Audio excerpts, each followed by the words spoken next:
CRPF यानी central reserve police force, ये एक केंद्रीय अर्धसैनिक बल है और आज इस पुलिस बल पर चर्चा करने के लिए हमारे मेहमान हैं श्री राजीव राय भटनागर, महानिदेशक सीआरपीएफ। राजीव जी नमस्कार।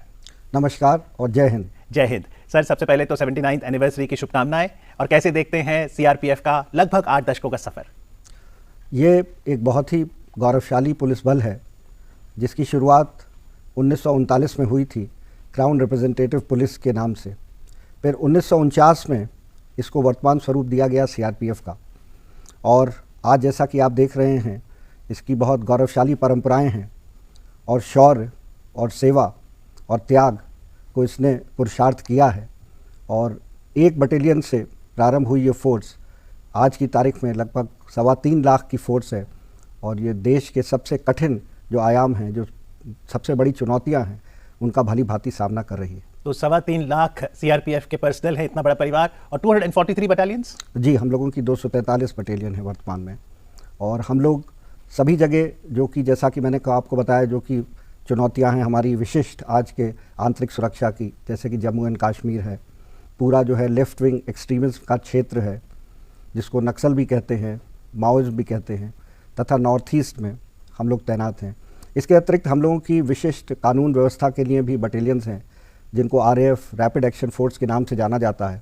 अभी इसमें हम लोगों ने 5 बटालियंस की वृद्धि इसी वर्ष की है और अब ये 15 बटालियंस की हैं। हम लोग वीआईपी सुरक्षा का काम भी करते हैं, हम लोग पार्लियामेंट के प्रोटेक्शन का, प्रधानमंत्री रेजिडेंस के प्रोटेक्शन का और अन्य विभिन्न ड्यूटियों को भी अंजाम देते हैं। तो जैसा इतिहास में पलट के आपने बताया कि 1939 से शुरुआत हुई, तो आज़ादी से पहले क्या रोल था और आज़ादी के एकदम बाद सीआरपीएफ का क्या रोल रहा?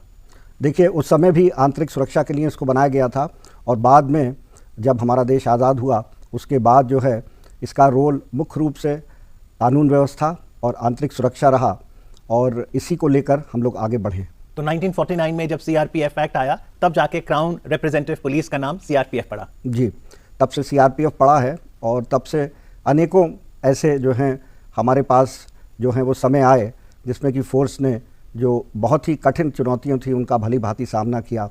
जैसे कि अगर आप लें कि चीन अभी जो 21 अक्टूबर में पुलिस अपना कमेमोरेशन डे परेड मनाता है, तो उसमें सीआरपीएफ के ही जवान थे जिन्होंने लद्दाख में एक चीनी आक्रमण को भली भांति रोका और अपनी शहादत दी। उस दिवस पर 21 अक्टूबर को पूरा देश के सभी पुलिसजन कमेमोरेटिव डे के रूप से में बनाते हैं। जी बिल्कुल, 21 अक्टूबर पुलिस स्मृति दिवस के रूप में मनाया जाता है, और खासतौर पे जब ऐसे विशेष दिन आते हैं कि जब हम स्थापना सालगिरह बनाएं तो हम ज़रूर याद करना चाहेंगे शहीदों को, उनके परिवारों को। जी, हम लोग भी अपना शौर्य दिवस बनाते हैं जो कि हम लोग अप्रैल में 9 अप्रैल को मनाते हैं। उसमें सरदार पोस्ट थी हमारी 1965 में, जिस पर पूरा एक पाकिस्तानी ब्रिगेड ने उस पर आक्रमण किया था, और हमारी 2 कंपनी पोस्ट थी, केवल मात्र 2 कंपनियों ने पूरी पाकिस्तानी ब्रिगेड का आक्रमण न केवल विफल किया बल्कि उनको पीछे लौटने के लिए मजबूर किया, और हमने प्रिजनर्स भी लिए। और ये इस गाथा को हम लोग बनाने के लिए हम लोग प्रत्येक वर्ष अपना शौर्य दिवस मनाते हैं अप्रैल में। तो जब शौर्य की बात होती है, वीरता, साहस, इतनी प्रेरणा भरी कहानियां हैं, कहाँ से आती है ये बहादुरी? क्या ट्रेनिंग इसके पीछे एक बहुत बड़ा कारण है? देखिए, जैसा कि आप जानते हैं कि परंपराएं बहुत महत्वपूर्ण होती हैं। इस फोर्स की जो परंपरा रही है उसमें जो भी हमारा नया रिक्रूट आता है वो उस परंपरा को में शामिल हो जाता है ट्रेनिंग के रूप से, और जिस प्रकार से हमारे अधिकारी हैं, जिस प्रकार से वो एक परिवार का हिस्सा बन जाता है, तो ये सभी गुण जो उसमें हैं, जो हमारे उद्देश्य हैं, सर्विस एंड लॉयल्टी हमारा मोटो है, उसको वो परिपक्व तरीके से अपना लेता है। और मुझे बहुत गर्व है अपने अधिकारियों और जवानों पर जो कि हमारे सभी चुनौतियों का भली भांति सामना कर रहे हैं। जी, सीआरपीएफ भारत सरकार के गृह मंत्रालय के अंतर्गत आता है, और स्वतंत्र भारत के जो पहले गृह मंत्री थे सरदार पटेल साहब ने 19 मार्च 1950 को जो प्रेसिडेंट कलर्स दिए, क्या मायने हैं प्रेसिडेंट कलर्स के? देखिए, जैसा कि आप समझते हैं, ध्वज जो है हमारे लिए हमारा एक तो चिन्ह रहता है, और वो चिन्ह हमारे लिए गौरव का और शान का प्रतीक है। और प्रेसिडेंट कलर्स वो भी सरदार वल्लभ भाई पटेल जो उस समय हमारे गृह मंत्री थे और उप प्रधानमंत्री थे, उनके हाथों से मिलना हमारे फोर्स के लिए एक बहुत बड़े गौरव की बात है। पर जैसा आपने कहा कि इतना सारा काम है, चाहे माओवादी से लड़ने की बात हो, आतंक से लड़ने की बात हो, तो अगर हम लेफ्ट विंग थिएटर की बात करें, वहाँ मौजूदा कितनी बड़ी चुनौती है सीआरपीएफ के सामने? देखिए, ये बहुत बड़ी चुनौती है हमारे सामने, लेकिन अगर आप पिछले 3 वर्षों में देखेंगे तो लगभग 60% इनके क्षेत्रों में कमी आई है। जहां इनका प्रभाव एक समय हुआ करता था, वर्चस्व हुआ करता था, उन क्षेत्रों में लगभग 60% की इधर कमी आई है और बहुत सी हमको सफलताएं मिलती रही हैं। कुछ क्षेत्र हैं जो अभी भी बहुत चुनौतीपूर्ण हैं।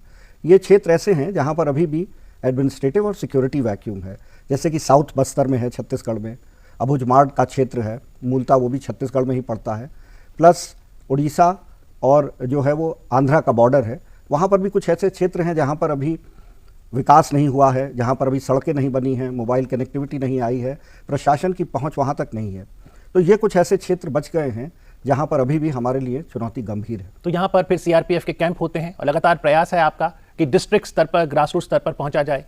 देखिए, हम लोगों का ये प्रयास रहता है कि जो भी ये हम लोगों का सिक्योरिटी वैक्यूम है, इसको धीरे धीरे कम किया जाए और इसी के लिए हम लोग अग्रिम कैंप्स खोलते रहते हैं। गत वर्ष भी हमने 12 कैंप नए जो हैं वो छत्तीसगढ़ में खोले हैं और जब हम नए स्थान पर जाते हैं, रोडों का बनना प्रारंभ होता है, उसके साथ साथ मोबाइल टावर्स भी आते हैं, प्रशासन भी आता है जी। तो हमारी यही स्ट्रैटेजी उसमें रहती है, क्लियर, होल्ड और बिल्ड की, कि पहले एरिया को हम साफ करें, उसके बाद निर्माण करें, जो इंफ्रास्ट्रक्चर है, सड़कें हैं, मोबाइल कनेक्टिविटी है, और उसके बाद में जो है हम लोग उसको जो है वो विकास का, वहाँ के जो नागरिक हैं उनको भी मेन मुख्य धारा में जोड़ते हुए विकास की ओर अग्रसित करें। पर आंतरिक सुरक्षा कितनी महत्वपूर्ण है?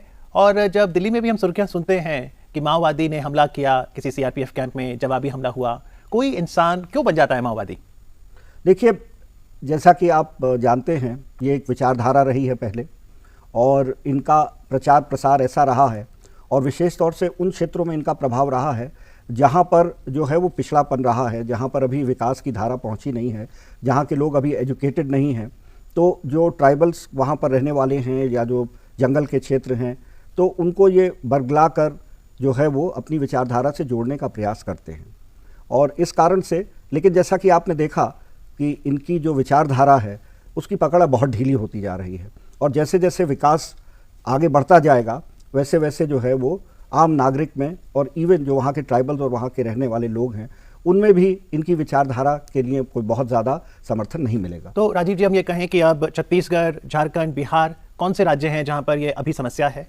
देखिए, लगभग 10 राज्यों में समस्या बताई जाती है। लेकिन जैसा मैंने आपसे कहा कि मुख्य रूप से ये समस्या अभी उड़ीसा, छत्तीसगढ़, झारखंड, बिहार और कुछ हद तक जो है आंध्र प्रदेश और तेलंगाना में और कुछ 1-2 डिस्ट्रिक्ट है महाराष्ट्र के, वहाँ पर इस समय है। और इसलिए 243 बटालियन में अधिकांश हिस्सा सीआरपीएफ का इन्हीं क्षेत्रों में तैनात है। देखिए, लगभग हमारी 89 बटालियंस वहाँ पे डिप्लॉयड हैं और दूसरा हमारा सबसे बड़ा डिप्लॉयमेंट जो है वो जम्मू एंड कश्मीर में है, जहाँ हमारी लगभग 61 बटालियन तैनात है। तो कश्मीर में सीआरपीएफ की क्या भूमिका रहती है? देखिए, कश्मीर में हम लोग संपूर्ण कार्य करते हैं, चाहे वो कानून व्यवस्था हो, चाहे वो पत्थरबाजी को रोकना हो, चाहे वहाँ के जो संस्थान हैं, एयरपोर्ट आदि, उनको सुरक्षा देनी हो, या चाहे टेररिस्ट से लोहा लेना हो। तो हमारे लोग एंटी टेररिस्ट ऑपरेशंस में सक्रिय रूप से भाग लेते हैं। साथ ही साथ जो अब असामाजिक तत्वों का जमावड़ा होता है, जो वहाँ पर भीड़ इकट्ठा होती है, जो उग्र भीड़ इकट्ठा होती है, पत्थरबाजी वगैरह करती है, उस पर भी नियंत्रण करते हैं। और गत वर्ष आप देखेंगे कि लगभग 209 आतंकवादियों का सफाया करने में सीआरपीएफ ने योगदान दिया है और इसमें हम लोगों ने काफ़ी कुर्बानियाँ भी दी हैं। लेकिन अब हम लोग एक बहुत ही अच्छे समन्वय के साथ संगठित होकर वहाँ की लोकल पुलिस और आर्मी के साथ एज ए टीम काम कर रहे हैं और वहाँ पर सुरक्षा बलों का जो है वो हौसला बहुत अच्छा है और उनका जो है अपर हैंड है। जी, समन्वय की आपने बात की, लॉ एंड ऑर्डर सिचुएशन की अगर हम बात करें तो ये एक स्टेट सब्जेक्ट है और भारत फेडरल है। तो जैसा सीआरपीएफ क्योंकि एक सेंट्रल फोर्स है, तो कैसे कोऑर्डिनेट करते हैं आप विभिन्न राज्यों के साथ? देखिए, ये बात आपने सही कही कि मूल रूप से पुलिस और कानून व्यवस्था की जिम्मेदारी स्टेट्स की है जी। लेकिन भारत सरकार के द्वारा भी इसमें सहयोग दिया जाता है, जहाँ पर जो समस्याएं ऐसी हैं जिनका नेशनल सिक्योरिटी पर भी असर पड़ता है। तो ये हमारा निरंतर प्रयास रहता है कि जितनी भी एजेंसीज वहाँ पर हैं, विशेष तौर से स्टेट गवर्नमेंट, स्टेट पुलिस, उनके साथ अच्छा समन्वय बना के काम किया जाए।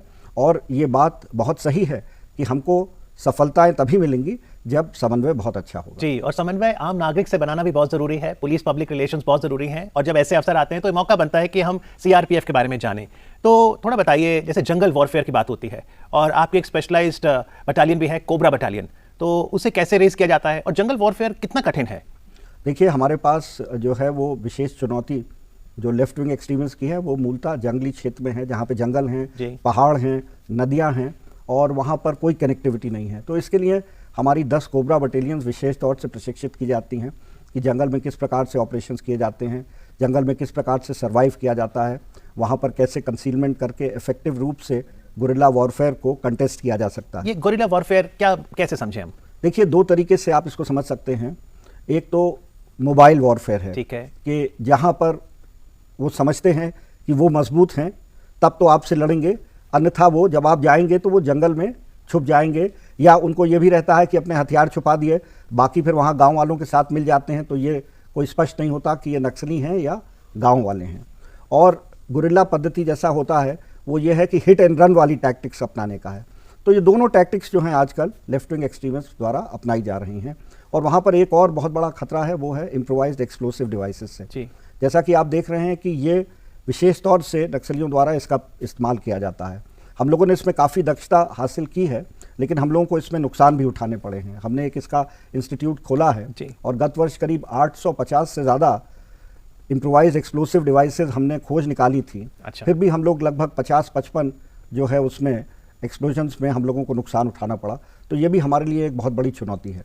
तो जहाँ पे मान लीजिए माओवादी हैं या कोई एंटी सोशल व्यक्ति है किसी राज्य में, वहाँ पर कम्युनिटी के भी लोग हैं, तो सिविक एक्शन कार्यक्रम हमारा कितना स्ट्रॉन्ग है और आप कैसे राब्ता बनाते हैं लोकल कम्युनिटी के साथ? देखिए, ये हम लोगों का निरंतर प्रयास रहता है कि वहाँ जो लोकल कम्युनिटी है उसमें सिविक एक्शन प्रोग्राम चलाएं, जो भी उनकी ज़रूरतें हैं, चाहे सैनिटेशन की हो, चाहे पानी की हो, चाहे एजुकेशन की हो, चाहे स्पोर्ट्स इक्विपमेंट की हो, चाहे वहाँ के युवाओं के लिए प्रशिक्षण कार्यक्रम चलाने की हो।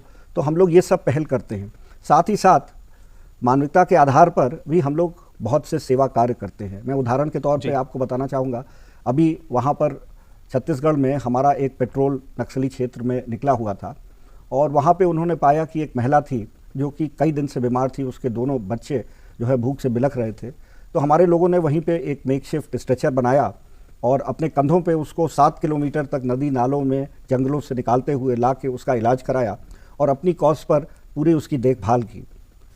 इसका जो है वो बहुत अच्छा रिस्पांस भी आया और लगभग जो है वो 1.5 करोड़ इसमें हिट्स आई हमारे इस कार्य के लिए। एक और मैं आपको अभी मिसाल देना चाहता हूँ।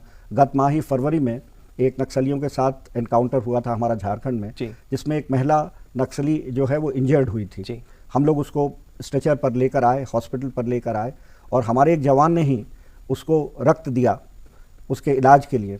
तो हम लोग मानवता के आधार पर, चाहे कोई भी हो, हैं तो हमारे नागरिक ही, तो हम लोग उनकी सेवा करते हैं। इसी प्रकार से JNK में भी हम लोगों ने एक हेल्पलाइन शुरू कर रखी है जिसका नाम मददगार है। उस पर हमारे पास बहुत सी जो है मैसेजेस आते हैं, बहुत सी कॉल्स आती हैं, बहुत सी फरियाद आती हैं और उसमें भी हम लोग वहाँ के नागरिकों की बहुत सेवा करते हैं। जैसे कि उदाहरण के तौर पर एक लड़की थी लगभग 13 वर्ष की, उसको एक बहुत ही डिबिलिटिंग लंग्स का इन्फेक्शन था। अच्छा। तो बहुत दिनों से परेशान थी, तो हम लोगों ने ला के उसका दिल्ली में इलाज कराया। इसी प्रकार से एक बच्चा था, उसको जो है सुनाई नहीं देता था, उसको हम लोगों ने लाकर उसका भी ट्रीटमेंट कराया। तो बहुत से ऐसे उदाहरण हैं जो कि हम लोग जुड़ते हैं जनता के साथ, बिकॉज ये तो हमको समझना है कि ये हमारे नागरिक हैं और इनका कॉन्फिडेंस और ट्रस्ट जब हमको मिलेगा तो हम रियल सिक्योरिटी दे पाएंगे। और क्योंकि CRPF का ऑल इंडिया कैरेक्टर है, डिप्लॉयमेंट में भी, कॉम्पोजिशन में भी, तो आपने जो इंफ्रास्ट्रक्चर बनाया है, मान लीजिए कोई स्वास्थ्य सेवाएं हैं, अस्पताल है, स्कूल हैं, तो लोकल कम्युनिटी भी उसका लाभ ले सकती है। आप ठीक कह रहे हैं, विशेष तौर पे जहाँ पे कोई सुविधाएं नहीं हैं। अगर आप छत्तीसगढ़ को देखें तो वहाँ पर जो हमारे फील्ड हॉस्पिटल्स हैं, तो लोकल जो ट्राइबल्स और लोग हैं वहीं पे इलाज कराते हैं। गत वर्ष के मैं आंकड़े देख रहा था तो करीब 15,000 लोगों को हमने जो है वो चिकित्सा सेवाएं वहाँ पर उपलब्ध कराई हैं। जी, तो आंतरिक सुरक्षा CRPF करती है, बहुत से लोग जान गए, लेकिन आप लोकतंत्र के प्रहरी इस प्रकार भी हैं कि हम देखें पिछले साल नागालैंड, मेघालय, मणिपुर में चुनाव हुए, तो चुनाव को ठीक तरीके से कराना ये भी एक आपकी परिधि में आता है। देखिए, CRPF जो है वो नोडल एजेंसी है। जो भी चुनाव होते हैं उसमें जितना भी फोर्सेस का डिप्लॉयमेंट होता है उसके लिए भारत सरकार द्वारा इसे नोडल एजेंसी घोषित किया है। और जैसा कि आप जानते हैं बहुत व्यापक डिप्लॉयमेंट और मूवमेंट होता है इलेक्शंस में, और मुझे इस बात की बहुत गर्व और खुशी है कि हम लोग इस ड्यूटी को बहुत अच्छे से अंजाम दे रहे हैं और इलेक्शंस जैसा कि आपने देखा इधर बहुत ही शांतिपूर्वक और सफलतापूर्वक संपन्न किए गए। जी, माननीय गृह मंत्री राजनाथ सिंह ने कहा था कि CRPF को परिभाषित करना हो तो सदैव चलने वाली फोर्स, क्योंकि डिप्लॉयमेंट एक राज्य से दूसरे राज्य ऐसे होता है, ऐसे में जो जवान है, जो परिवार से दूर रहता है, उसकी मानसिक सेहत ठीक रहे, कैसे सुनिश्चित करते हैं आप? देखिए, जैसा कि आपने कहा कि ये एक बहुत बड़ी चुनौती है। हमारा जवान अपने परिवार से अधिकतर समय अलग ही रहता है। जिस थिएटर्स में हम काम करते हैं, चाहे वो जम्मू कश्मीर हो, चाहे वो नक्सलवाद के क्षेत्र हों, चाहे वो नॉर्थ ईस्ट हो, सभी ऐसे स्थान हैं जहाँ पे वो परिवार नहीं रख पाता। इसके अतिरिक्त भी इसकी ड्यूटी जगह जगह जहाँ पर भी कोई कानून व्यवस्था की समस्या होती है वहाँ पर इसकी ड्यूटी लगा दी जाती है, तो निरंतर चलता रहता है। तो ये बात सही है कि वो अपने परिवार के साथ बहुत कम रह पाता है। तो हमारा प्रयास अधिक से अधिक ये रहता है कि एक तो हम उसके परिवार का अच्छा ध्यान रखें, जहाँ पर हम लोग उनको आवास दे रहे हैं और आवासों की संख्या को भी बढ़ाएं और उनको सभी सुविधाएं उपलब्ध कराएं, जिससे कि वो हमारा जवान निश्चिंत रहे कि उसके परिवार की देखभाल ठीक से की जा रही है। अगर कोई जवान मान लीजिए किसी मुठभेड़ में घायल हो गया, इंश्योरेंस की और उसका इलाज का खर्चा कहाँ से आता है? देखिए, अगर हमारा कोई जवान इंजर्ड हो जाता है तो पूरी जिम्मेदारी हमारी है, हम उसकी पूरी देखभाल करते हैं। यदि जैसे कि कोई आईडी वगैरह में इन्वॉल्व हो जाए, कृत्रिम अंग उनको लगाने हों, तो हम लोग जो बेस्ट पॉसिबल होते हैं उसको लगाते हैं और हम लोग उसको पूरा सपोर्ट देते हैं, उसके परिवार को भी पूरा सपोर्ट देते हैं। जो हमारे यहाँ शहीद हो जाते हैं उनको भी अपार्ट फ्रॉम द कंपनसेशन जो मिलता है, जो ग्रेचुइटी इत्यादि मिलती है, उसके अतिरिक्त हम लोगों ने भी अपनी रिस्क फंड खोल रखी है, उससे भी हम उसके परिवार की मदद करते हैं। और हमारा ये प्रयास रहता है कि परस्पर हम उसके परिवार से समय समय पर हमारे अधिकारी मिलते रहें और जो भी उनकी ज़रूरतें हैं उनको हम लोग पूरा करते रहें। वो हमारे परिवार का एक अंग था जो खो गया है, तो जो उसके परिजन हैं वो हमारे परिजन हैं। इस विचारधारा से हम लोग काम करते हैं। जी, और करेज, बहादुरी जीवन का एक मूल्य है। और मैं जिक्र करना चाहूँगा कमांडेंट चेतन चीता का, जिन्होंने 14 फरवरी 2017 को जब कश्मीर में एक आतंकी हमले में 9 गोलियां लगी, अब साल भर के बाद वह ठीक हैं और वापस ड्यूटी पे आ गए। देखिए, ऐसे वीर अधिकारी हमारे वो हमें प्रेरित करते हैं। और जैसा कि आपने कहा, इसी तरीके से हमारे कमांडेंट प्रमोद कुमार थे जिन्होंने गत वर्ष शहादत दी थी। हमारे अनेक वीर जवान हैं जो कि सोचते नहीं हैं, जब चुनौती सामने आती है देश की सुरक्षा के लिए अपने प्राणों की आहुति देने के लिए भी सोचते नहीं हैं और बहुत बहादुरी से और बहुत दक्षता से जो है वो आतंकवादियों का सामना करते हैं और उन्हें न्यूट्रलाइज करते हैं। 1983 बैच आईपीएस ऑफिसर हैं आप, और आपके पिताजी भी आईपीएस ऑफिसर थे। तो क्या बचपन से ही घर में आप पुलिस का माहौल देखते थे, तो तय था कि राजीव जी ने आईपीएस ही बनना है? देखिए, बचपन से मैं पुलिस परिवार में ही बड़ा हुआ हूँ और मैंने MBA किया था IIM अहमदाबाद से। फिर मैं एक प्राइवेट कंपनी में गया था, लेकिन मुझे जो लगाव था जो पुलिस से, वो बचपन से ही था। और मैं ये समझता था कि जो ये हमको अवसर देता है सेवा करने का, न्याय देने का, एक पीड़ित को मदद करने का, एक समाज पर इम्पैक्ट करने का, वो शायद ही कोई प्रोफेशन करता है। इसलिए आपकी बात सही है, पुलिस की ओर मेरा हमेशा से ही जो है रुझान रहा है। पिताजी ने ऐसी कौन सी सलाह दी जो आज भी याद आती है और काम भी आती है आपके? देखिए, मेरे पिताजी यही कहते थे कि कोई भी पीड़ित व्यक्ति में एक यही बात आपको सोचनी है कि आप ही हैं व्यक्ति जो उसको न्याय दिला सकते हैं। वो आपको जो है वो अपनी सुरक्षा के लिए और न्याय के लिए आपकी तरफ देखता है और आपका ये कर्तव्य है कि चाहे कुछ भी हो, उस पीड़ित व्यक्ति को आपको न्याय और सुरक्षा देनी। और आपकी माताजी अब तो 90 इयर्स प्लस हैं, जब देखती हैं कि बेटा डीजी बन गए सीआरपीएफ के, या इतने दशकों से पहले आप आईटीबीपी अन्य सेंट्रल पैरामिलिट्री फोर्स में थे, लखनऊ पुलिस में रहे, तो कभी कहती हैं कि अपना ख्याल भी रखो? कुछ डर लगता है जब आप कहते हैं मैं जंगल वॉरफेयर या गुरिल्ला वॉरफेयर में जा रहा हूँ? देखिए, भय उनको बिल्कुल नहीं लगता है और मुझको भी भय नहीं लगता है। मैं जहाँ पर भी ऑपरेशंस होते हैं, मेरे जवान जाते हैं, वहाँ मैं सदैव जाता हूँ। जब भी कोई अच्छा ऑपरेशन होता है, गत वर्ष भी आपने देखे होंगे बहुत अच्छे ऑपरेशंस हुए JNK में। अभी हाल में ही झारखंड में हमने 2 नक्सली दलों को एकदम समाप्त कर दिया, लगभग 30 लोगों को अकाउंट फॉर किया और वेपन्स की रिकवरी हुई। जम्मू एंड कश्मीर में आप नित दिन देखते रहते हैं, आज भी एक एनकाउंटर चल रहा है जैसा कि आप जानते हैं। और मैं ये भी कहना चाहूँगा कि हमको इसमें बहुत फोर्स को सम्मान मिला है और 17-18 को ही अगर आप देखें तो इसमें हम लोगों को अप्रत्याशित रूप से 2 कीर्ति चक्र, 4 शौर्य चक्र और 100 से अधिक गैलेंट्री मेडल्स हमारे फोर्स को मिले हैं, जो कि मैं निश्चित रूप से कहना चाहूँगा कि ये हमारे अधिकारियों और हमारे जवानों को बहुत ही डिजर्विंग है। और 8 दशकों के गौरवमय इतिहास में देखें तो ऐसे बहुत सी कठिन चुनौतियां आई हैं जिनका सामना सीआरपीएफ ने किया है, चाहे गत वर्षों में त्रिपुरा की इंसर्जेंसी को दूर करने की बात हो या फिर पंजाब की इंसर्जेंसी से लड़ने की बात हो। देखिए, हम लोगों का एक गौरवशाली इतिहास है और हमारा एक अनुभव भी है। जो भी गंभीर चुनौतियाँ हुई हैं, जैसे आपने कहा नॉर्थ ईस्ट में त्रिपुरा इंसर्जेंसी को ख़त्म करने का, या पंजाब में वहाँ की मिलिटेंसी को ख़त्म करने का जो रोल हमने निभाया है, प्लस आप देखेंगे कि बहुत से ऐसे हुए हैं, जैसे कि पार्लियामेंट अटैक हुआ, वो हमारे कर्मचारियों ने जो है वो 5 आतंकवादियों को मार गिराया। इसी तरीके से अयोध्या पे जब मंदिर में अटैक हुआ था तो हमारे लोगों ने वहाँ पर आतंकवादियों को बाहर ही सबको मार गिराया। तो बहुत से ऐसे नमूने हैं। अभी जैसे श्रीनगर में हमारे कैंप पर अटैक हुआ और वहाँ पर भी हमने आतंकवादियों को अपने कैंप में नहीं घुसने दिया और बाहर जो है उनको मार गिराया। तो निश्चित रूप से ये फोर्स ऐसी है जो कि बहुत ही दक्ष है और हमारा ये प्रयास रहता है कि नई टेक्नोलॉजी से, नई ट्रेनिंग से, नए तौर तरीक़ों से, नए इक्विपमेंट से हम इसको और सशक्त बनाएं और हम अपने लोगों को और दक्ष बनाएं। तो मॉडर्नाइजेशन की ओर ध्यान है पुलिस बल का और तकनीक को आप अपना रहे हैं? निश्चित रूप से तकनीक आज के ज़माने में बहुत ही बड़ा रोल प्ले करती है और हमारे जो QATs हैं जो कि टेररिस्ट से लड़ते हैं उनको हम बेस्ट ऑफ इक्विपमेंट प्रदान कर रहे हैं।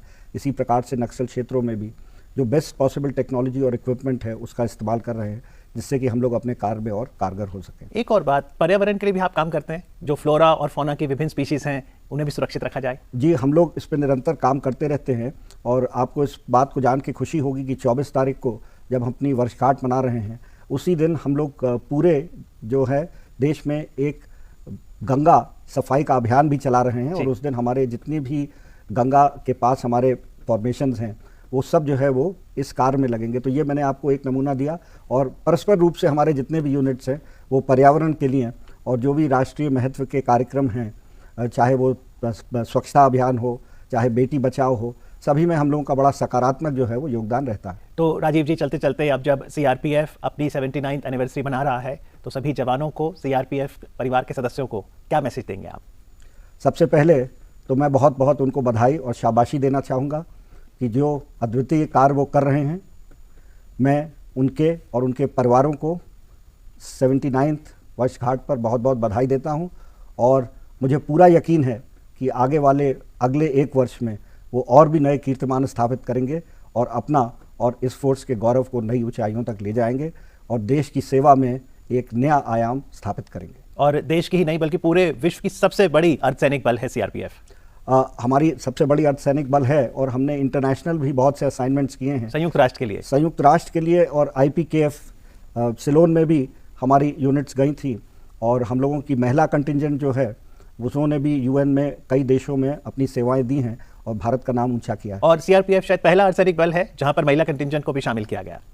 यस, इनकी यूनाइटेड नेशन जो सिविल पुलिस कंटिजेंट्स होते हैं उसमें हमारा पहला महिला कंटिजेंट था जिन्होंने लाइबेरिया में काम किया। और आपका लक्ष्य अगले साल भर के लिए सर? देखिए, हमारा लक्ष्य यह है कि जो हमारे फोर्स के सामने चुनौतियां हैं ना केवल हम सफलता हासिल करें अपने ऑपरेशंस में बल्कि हम अपने जवान उनकी सुरक्षा भी सुनिश्चित करें। तो हमारा दोहरा लक्ष्य है, एक तो हम अपने ऑपरेशंस में सफल हों और दूसरे हम अपने जवानों को सुरक्षित रखें। राजीव जी, CRPF के पूरे परिवार को हमारी तरफ से भी शुभकामनाएं और आज कार्यक्रम में आके चर्चा करने के लिए आपका बहुत बहुत आभार। Thank you very much. जय हिंद।